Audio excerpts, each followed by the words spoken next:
So, welcome back, everybody. We have a very special episode today. We are joined by the host of his own show, Chris and Company, and the newly rebranded Big Play Detroit. Congratulations, everybody. Welcome, Chris Castellani. Chris, thank you for being here with us, man.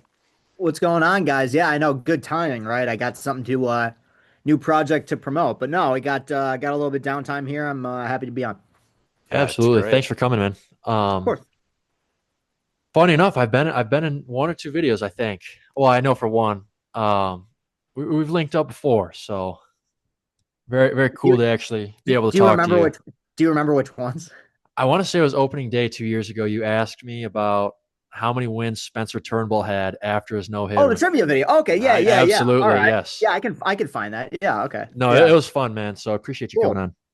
Right Yeah, on. yeah. Especially after yesterday in the world of sports, which was just insanity. I mean, we got Max Crosby, we got USA unfortunately dropping a game. I mean, just absolutely nuts. I'm missing one other thing. What am I missing? It was Out of Bam Crosby. bio. Adebayo. Yeah, and then bam, yeah, we go Wilt Chamberlain, Bam Adebayo, and Kobe Bryant. Just a As it wild day should of be. sports there. Right, right. Yeah. Just checks out. So Chris, just getting started. I'm really curious. What got you into Detroit sports, man? Growing up, was it just kind of the way you were raised? Was there a specific player, person, moment that happened for you, or were you just kind of, always engulfed in Detroit itself? I mean, I think like so many of us, I was born into it. I mean, my family's been from this area my entire life. My dad grew up around here. His dad grew up around here. It's like it's kind of just something that you know.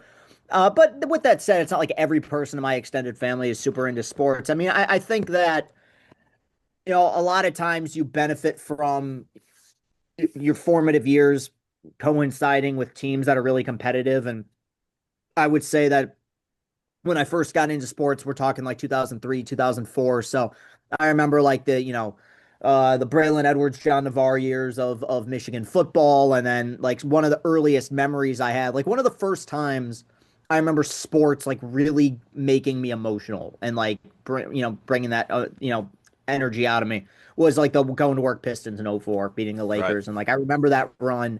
I was like 8, 9 years old, but I remember that run really well. And honestly, like it's something I've tried to kind of psychoanalyze in my time of like what is it in particular about sports that kind of gets to me. And it's just the fact that like I genuinely have a honest respect for athletes and the way they go about their business and the way that they can respond from adversity and failure. And I mean, it's definitely taken on a greater form and a greater responsibility over the last like decade or so with the content and everything. But no, I mean, I think and I'll always say this, like I started as a fan. This Yeah. wasn't meant to be anything beyond that. But yeah, I mean, like it's just something that's always been in my blood. Yeah, I mean that checks out. I think between the three of us, I mean, you want to talk about the emotional state of, riding the wave of Detroit Right. sports. I think all three of us can kind of relate to the way that's going. I know, me and Mason have had plenty of FaceTimes of, either screaming in euphoria or just Mhm. utter disdain, watching the TV, whether it be, basketball, football, or baseball. So definitely can relate in that aspect, of course. Yeah, Yeah. absolutely. Yeah. I mean, yeah, and you look at that.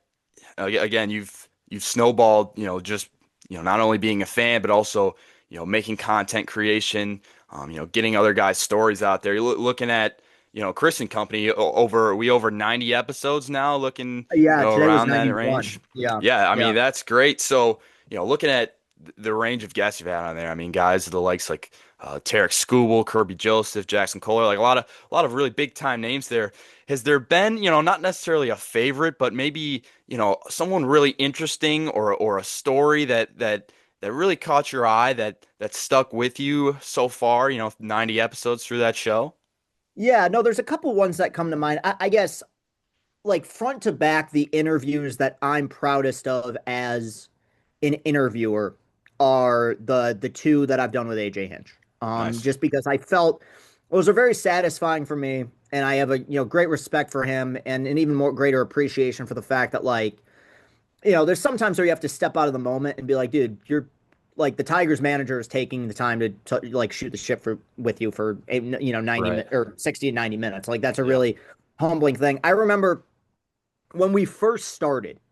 I think our second episode ever was Scooble, and Yeah. it was one of those things where we were just kind of getting warmed up, and I hadn't done an interview show before, but I'd done interviews, so I kind of thought like maybe this could work. And I remember I made like some offhanded comment early on in that interview about the Tigers, like when they were terrible, Yeah. and it just made them laugh. And I remember Yeah. being like, okay, you know what, maybe this can work because ultimately, like what the show or what any great interview is something that needs to be conversational. But I really like doing that show because it's one of the only things I've been able to do, and hopefully this will change with Big Play Detroit. But like, it's one of the only things I've been able to do where it's allowed for me to actually be around other people on camera. Like, so much of what I do is just me talking, and I enjoy Mhm. that, a great deal. But being able to learn things about new people and kind of have that variance of, hey, we're talking to athletes now, we're talking to people who've been in movies, now we're talking to journalists.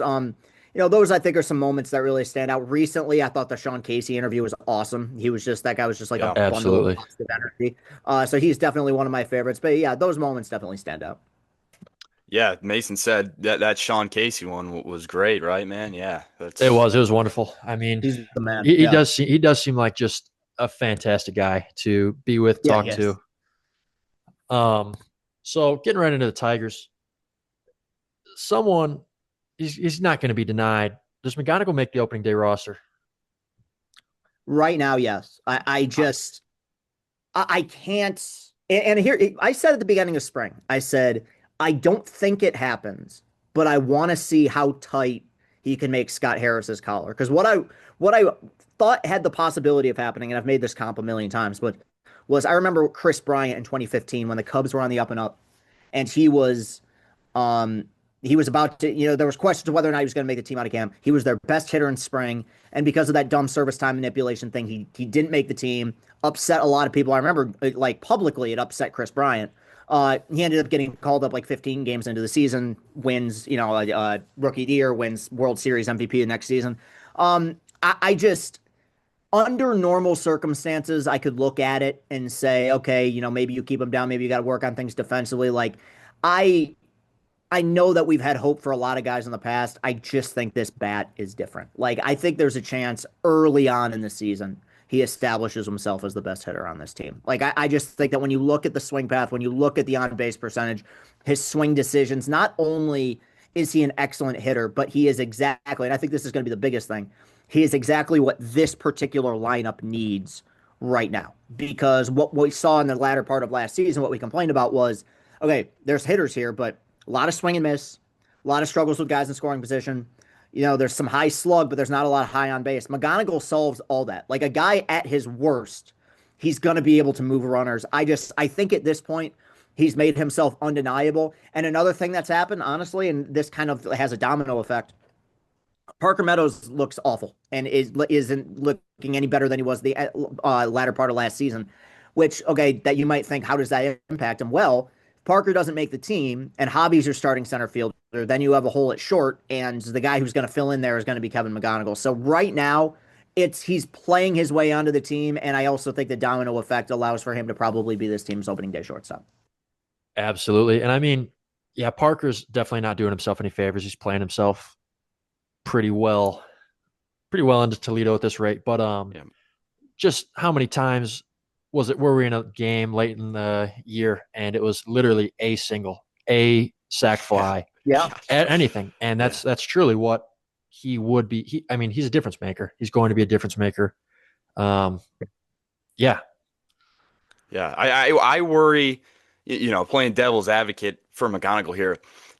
That's asking a lot out of a guy in his first year in the majors. Like, hey, we need to, put you in this lineup, and you've got to be, the glue, right? You got to be that guy to kind of break up those long stints where we're struggling and we're getting a single per 3 innings.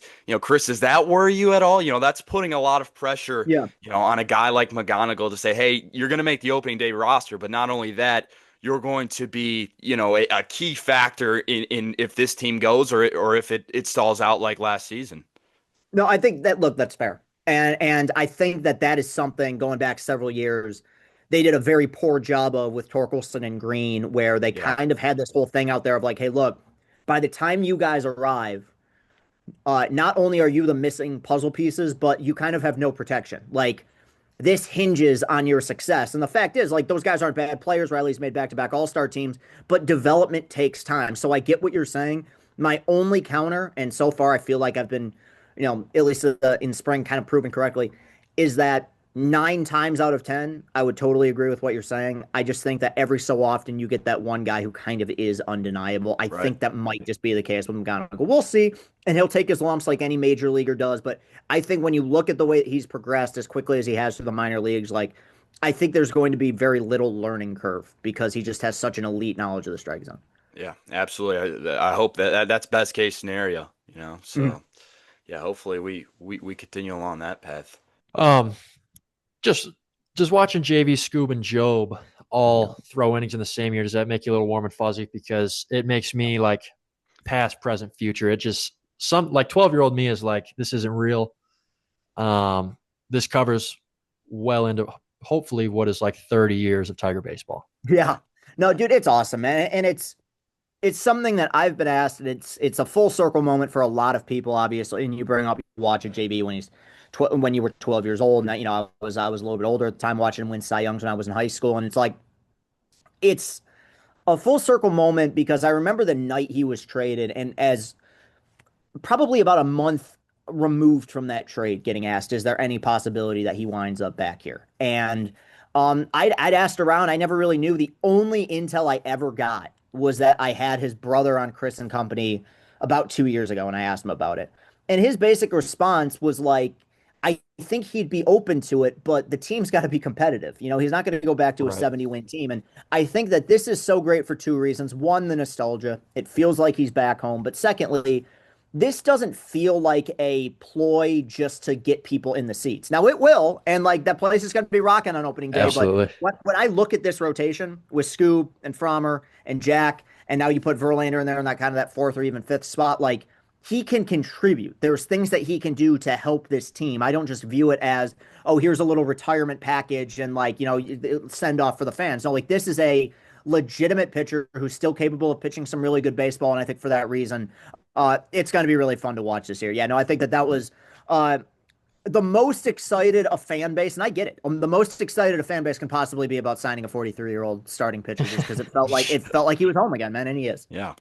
Yeah, I agree. I think a lot of people get caught up in the theatrics of like, hey, JV's back, which is obviously that's great. I mean, warms my heart. I think warms a lot of Mhm. people's hearts across the state. But again, like you said, this is a guy that they signed to come throw innings, right? He's not coming here to be, just a token guy. So I think that's well said. Like this is a guy that's coming in to give us good innings and try to win baseball games. So I think that's been an overlooked aspect of not saying it's a bad thing to be blinded by the nostalgia, but he wasn't just brought back to make everybody happy. He was brought back to win games. So I think Right. it's a pretty cool Yeah, thing. and Harris kind of alluded to that uh, as well. That like this opened up because of the Olsen injury. I don't think that this was something of Yeah, like let's play on nostalgia for nostalgia's sake. It's like they saw a yeah, hole and they filled it, and I think it's yeah, gonna work. yeah. It's great. Yeah, Absolutely. You worried about Troy Melton? You worried about that arm? For this year, yeah. And it's Yeah. I've written pieces about it. I've talked about this so many times. I think it is. And it's not going to change. So I'm kind of old man yelling at cloud. I think it's crazy the the way that we develop pitchers nowadays, and the fact that Tommy John is this thing that is like this expectation. I make this comparison, but like imagine if every running back in the NFL just had to tear their ACL at one point. Like Right. it's It's it's it's like this a rite of weird passage. yeah, it's this weird thing where when it happens, it's like, well, it was his time. Like, I'll be honest, when we draft pitchers now, I look to see if they've gotten Tommy John, so I can just be like, okay, well, they're good for a while. I mean, Right. let's be honest, that's a huge reason Scooble emerged was that he had it before he got drafted, and so that he built his stuff up by the time he was coming up through the system and got better. So long term, not concerned because I think that when you look at the track record of most of these guys, they're able to come back fine, especially when they get it young. Same thing with Job. But this is also, maybe it's my pessimism, but anytime I just hear like elbow anything, even if it I know. starts off as though it's just elbow pain or soreness, I'm like, I kind of know where this ends. Makes you Like it, cringe. Makes you yeah, cringe. we're prolonging the inevitable, and I hope he comes back. obviously want what's best for him. It was huge for him down the stretch and in the postseason last year. I think he's going to be a really good pitcher, but right now, I mean, I'm going to be honest with you. I have doubts about how much we see him in 26. Right. Last Tigers one here. It looks pretty empty post lockout. This Yeah. roster does. Are you buying into the hype that they're kind of gearing towards a not a change in the way they approach things, but kind of just like that'll be it'll be his roster, like it'll Yeah. be his guys, his decisions on who he signs. Is that kind of the way you're leaning? Yeah, I mean, I would argue, and he didn't want to come out and say it, but I think when you look at the free agent signings prior to this season, and especially the deadlines, I think Harris still views the first three teams that he had here, 23, 24, and 25, while having success, two of them made the playoffs, as him doing it with a lot of another guy's pieces.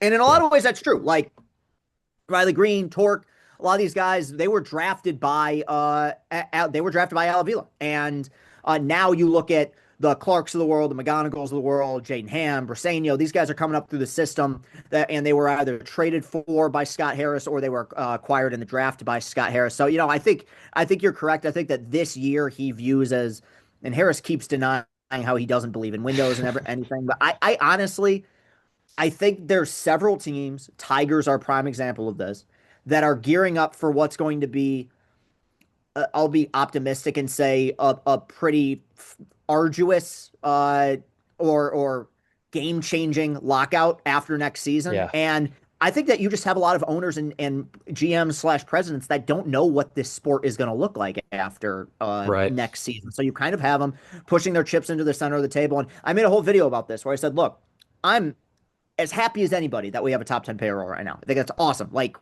wow, I didn't know if I'd ever see it.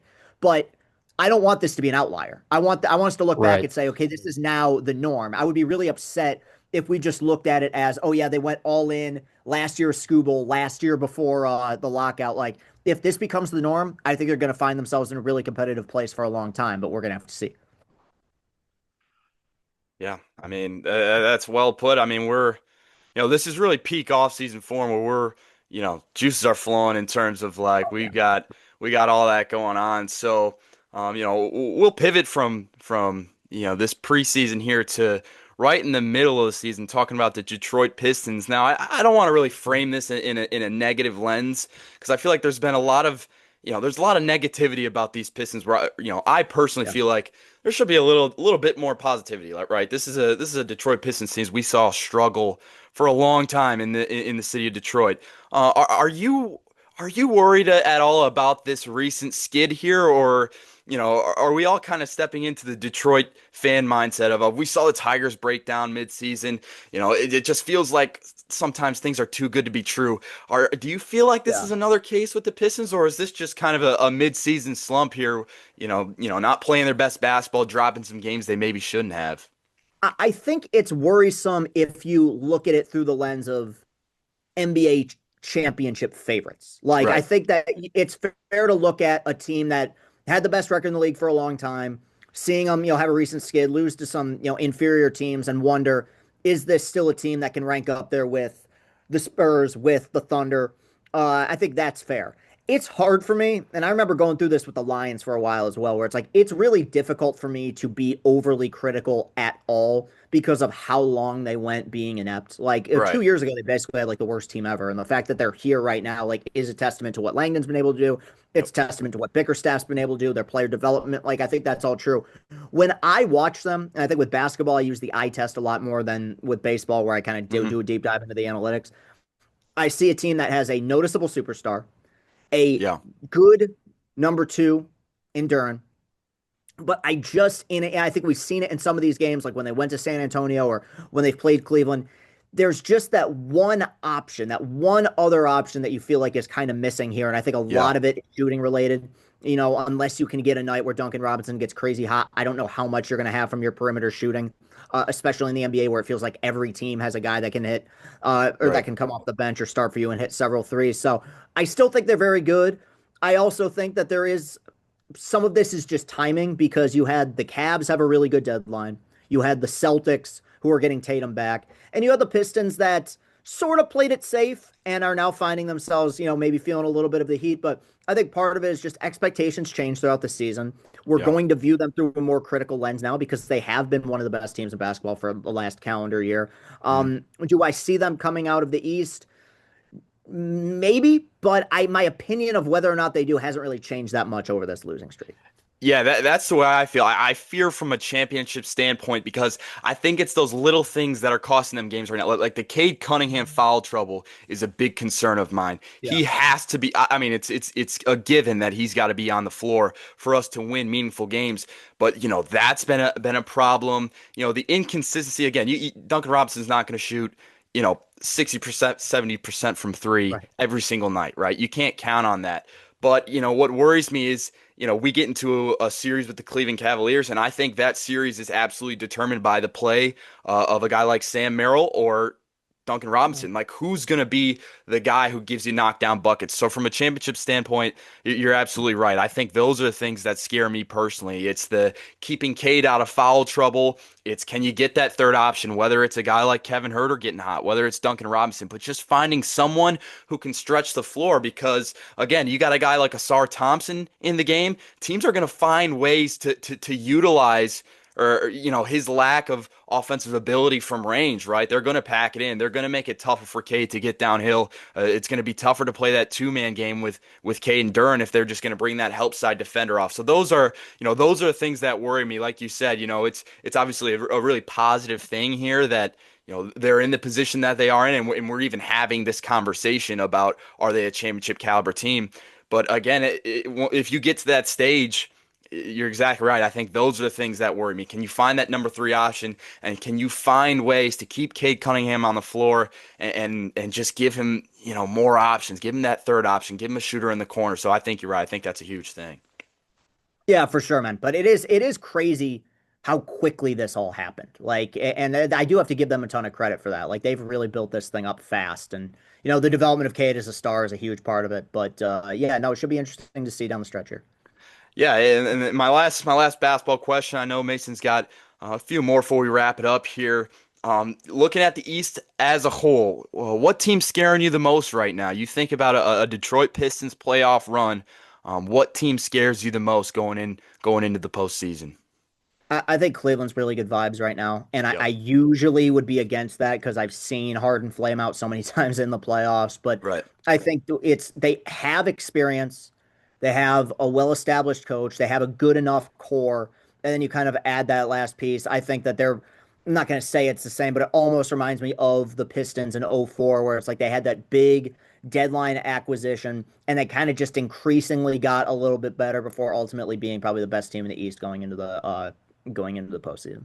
Yeah, no doubt about it. I think we agree. We talked about that a couple weeks ago on this podcast, and just you think about that Cavs team is deep and getting guys healthy is a big thing for them. So a real scary team. Then Mason, I'll pass it over to you. I know you got one or a couple more things here before we wrap her up. So Yeah, I just got one more. Gut feeling. Is it Michigan who cuts down the Nets April 6th? Man, I'm gonna say yes, and it's tough for me because I never with any team like to say championship or bust. I never like to assume things. Here's just the one thing I will say. March is so cruel. I mean, yeah, you play a 34 game sample size. If you have people say a bad game, if you have a bad 5 minutes, it could cost you your season.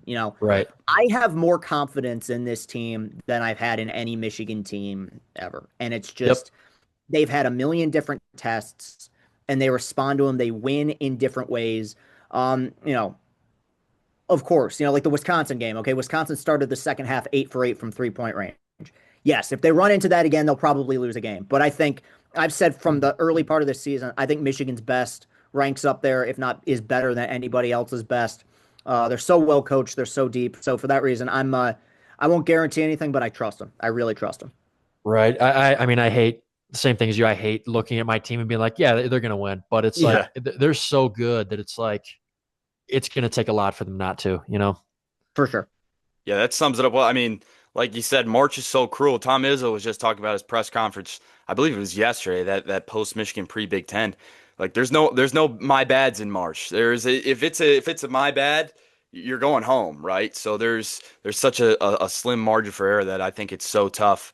Like with any of these, these high level teams, whether it's in Arizona, whether it's in Michigan, whether it's a Duke, like, it's one slip up against, Wisconsin earlier in the year for Michigan. It was, Florida slipped up against Kentucky. It's one of those, and any of these, big time chalk madness teams go home. But I think I'm really excited, Chris. I don't want to speak for all three of us, but this is I'm excited for this March Madness here. I'm pretty fired up Yeah, about dude. this. I'll be real. The next month we got Michigan in March, leading to opening day. I'm gonna be an emotional wreck for this. Like you Yes. guys are gonna see it, and that's part of content. But like playoff and like postseason, Castellani hits a lot different, and it's going to be nerve wracking, but hopefully very rewarding. Yeah, it's One that of my time of the favorite year. videos of you is the watch party in Comerica for Houston. Yeah, man. So That funny. that's one the Andy Ibanez double and everything, and Yep. that's honestly like one of my favorite things about doing content is that it's like this weird diary of my life, and I can honestly like I don't go back and watch a ton of what I do, but sometimes like if I'm in a bad mood, I'll like watch that clip and be like, yeah, that actually happened, and it's documented. It also is a weird thing to study yourself and be like, you're a weird guy, man. Like you don't really realize it when you're doing it like out loud, but it's like you're there, you're rocking a blazer and a backwards baseball cap and you're dapping people up. But no, man, I appreciate that, and I wouldn't have it any other way. Yeah, that's you, man. That's you, and we Yeah, for appreciate sure. you. Yeah, I Thank you, think dude. it's that time of the year where we all kind of need like a therapist to just rant about sports. Like Yeah, just like I need to talk to someone because if I talk to my significant other or someone else in my house, like they will effectively either leave or something's gonna go down. Like we need someone yeah. to get this out to. So, but Chris, I mean, thank you for joining us today. Especially in the midst of everything you got going on, it's super cool to see the success you're not only bringing, for yourself, of course, but Detroit that recognition and getting partnered with some of these big brand names. So, really cool. Really appreciate you joining us today, man. I really appreciate it. Of course. Thank you so much for having me, guys. Hope to see you at the park. All right, we'll see you Absolutely. then, See you around, man. Chris. Thank you. Yep. Peace out, guys.